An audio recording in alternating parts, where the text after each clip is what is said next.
If you're experiencing a login failure in Valorant, it can be frustrating. Follow these steps to troubleshoot and recover your account access. Step 1. Check server status.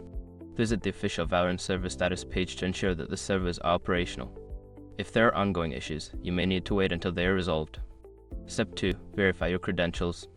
Double-check your login credentials, including your username and password. Make sure there are no typos and that you are using the correct account associated with Valorant. Step 3. Reset your password. If you suspect your password may be incorrect, use the Forgot Password option on the login page to reset it. Follow the instructions sent to your registered email to create a new password. Step 4. Disable VPN or proxy.